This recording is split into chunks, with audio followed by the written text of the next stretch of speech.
राजा और बच्चे के 4 महल। एक राजा था, उसके कोई संतान नहीं थी। बहुत परेशान होने के बाद उसे किसी ने सलाह दी कि आप तांत्रिकों के पास जाइए, शायद वो आपको कोई उपाय बताएं। तांत्रिकों ने कहा कि आपको पुत्र प्राप्ति हो जाएगी, लेकिन उसके लिए एक बच्चे की बलि देनी होगी। राजा ने कहा ठीक है। उसने पूरे राज्य में ढिंढोरा पिटवा दिया और कहा कि आप में से कोई भी एक बच्चा लाकर हमें दे सकता है, उसकी बलि दी जाएगी और बदले में बहुत सारा धन उसे दिया जाएगा। उस राज्य में एक गरीब परिवार रहता था।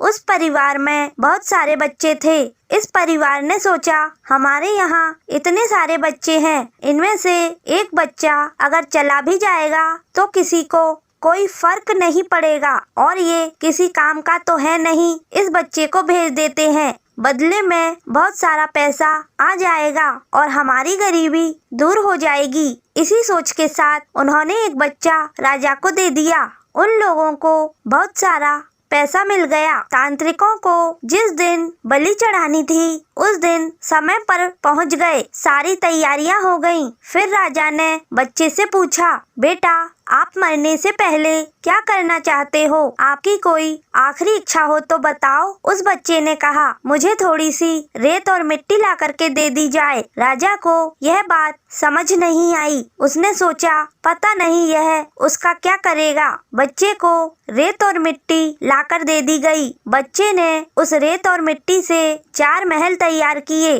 फिर वह एक के बाद एक करके 3 महल गिराता चला गया और चौथे महल के सामने हाथ जोड़कर बैठ गया। मन में कुछ कहने लगा। उसके बाद उसने राजा से कहा, अब आप मेरी बलि चढ़ा दीजिए। तांत्रिक यह देखकर घबरा गए कि इसने यह कौन सी विधि कर दी। राजा भी घबरा गया। उसने पूछा, तुमने यह क्या किया? उस बच्चे ने कहा कि मैंने 4 महल बनाए थे। सबसे पहला महल था मेरे माता पिता का, जिनका कर्तव्य था कि मेरी रक्षा करे, लेकिन उन्होंने मुझे यहाँ भेज दिया सिर्फ पैसों के लिए, इसलिए मैंने वह महल गिरा दिया। दूसरा जो महल मैंने बनाया वह महल था मेरे सगे संबंधियों व रिश्तेदारों का। उन्होंने भी मेरे माता पिता को नहीं समझाया, वह महल भी मेरे काम नहीं आया, इसलिए मैंने उसे भी गिरा दिया। और तीसरा महल था आपके नाम का, एक राजा का, जिसका कर्तव्य होता है प्रजा की रक्षा करना, परंतु आप भी मेरी बलि देने वाले थे,